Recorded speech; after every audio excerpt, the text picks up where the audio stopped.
Hello friends, मैं हूं आपका होस्ट अरमान और आप देख रहे हैं रेसलिंग पीडिया। तो आज की इस वीडियो में हम आने वाले स्मैकडाउन यानी कि 21 जनवरी 2022 को होने वाले फ्राइडे नाइट स्मैकडाउन के बारे में बात करेंगे। पूरी जानकारी के लिए वीडियो के आखिर तक बने रहिएगा। तो पिछले हफ्ते एरिक और आइवार ने फैटल 4-वे टैग टीम मैच जीतकर स्मैकडाउन टैग टीम चैंपियनशिप का मैच अर्न कर लिया है और अब इस हफ्ते फ्राइडे नाइट स्मैकडाउन में द उसोस का मैच वाइकिंग रेडर्स के साथ हो सकता है स्मैकडाउन टैग टीम चैंपियनशिप के लिए। लेकिन मुझे नहीं लगता कि उसोस उनकी स्मैकडाउन टैग टीम चैंपियनशिप हारेंगे वाइकिंग रेडर्स से। और पिछले हफ्ते अलाया ने नटालिया को 3.8 सेकंड्स में हराकर फास्टेस्ट विक्ट्री का रिकॉर्ड बना दिया है WWE के इतिहास में। और इस हफ्ते फिर से नटालिया और अलाया का मैच फैंस को देखने मिल सकता है। तो पिछले हफ्ते जब लीटा फ्राइडे नाइट स्मैकडाउन में आई तो शार्लेट फ्लेयर ने आकर उनसे ये कहा कि जैसे शार्लेट ने ट्रिश स्ट्रैटस का करियर हमेशा के लिए खत्म कर दिया है, वैसे ही वो लीटा का भी करियर हमेशा के लिए खत्म कर देंगी। इसलिए लीटा ने ट्विस्ट ऑफ फेट दे दिया शार्लेट फ्लेयर को। लेकिन इस हफ्ते शार्लेट फ्लेयर को इस अटैक का बदला लेने का मौका नहीं मिलेगा,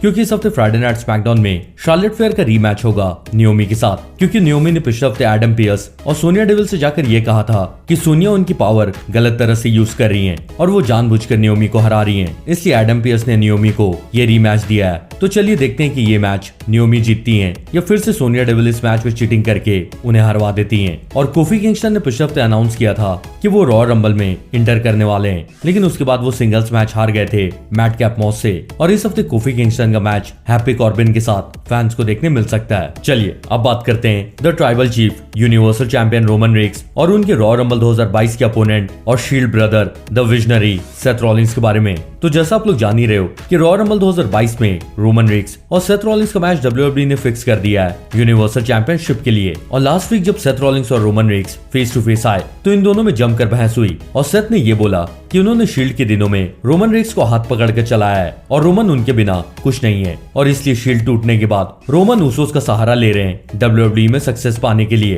तब रोमन ने ये सब सुनकर पहले तो ये बोला कि वो शील्ड से बहुत ऊपर उठ चुके हैं और ये सब चीजें उनके नीचे है। और रोमन ने हंसकर ये कहा कि ये सब पुरानी बातें हैं और अब रोमन गॉड मोड पे चले गए हैं और अब उन्हें हराना किसी के लिए भी पॉसिबल नहीं है। और रोमन ने सेथ को एक जोकर बोला और रोमन ने ये कहा कि सेथ से बड़ी मेगा सुपरस्टार उनकी वाइफ बेकी लिंच हैं। और रोमन और सेथ में आगे बहस होती उससे पहले उसूस ने आकर सेथ रॉलिंस पर अटैक करने की कोशिश की, लेकिन सेथ इस अटैक से किसी तरह बच गए और वो हंसते हुए चले गए। और उन्होंने रोमन से ये कहा कि उन्होंने ही रोमन को बनाया है, इसलिए सेथ जानते हैं कि रोमन को कैसे डिस्ट्रॉय करना है। लेकिन इस हफ्ते मंडे नाइट रॉ में जब बॉबी लैशली और सेथ का मैच हो रहा था तब उसूस ने रॉ में आकर सुपर किक लगा दिया सेथ रॉलिंस को। तो ये लगातार दूसरा हफ्ता है जब उसूस ने अटैक किया है सेथ रॉलिंस पर। और इसलिए अब सेथ के दोस्त केविन ओवेंस भी आ सकते हैं फ्राइडे नाइट स्मैकडाउन में सेथ रॉलिंस का साथ देने के लिए। और सेथ और केविन ओवेंस का मैच उसूस के साथ फैंस को देखने मिल सकता है। वैसे आप लोग रॉ रंबल 2022 में किसको सपोर्ट कर रहे हो, the tribal chief Roman Reigns को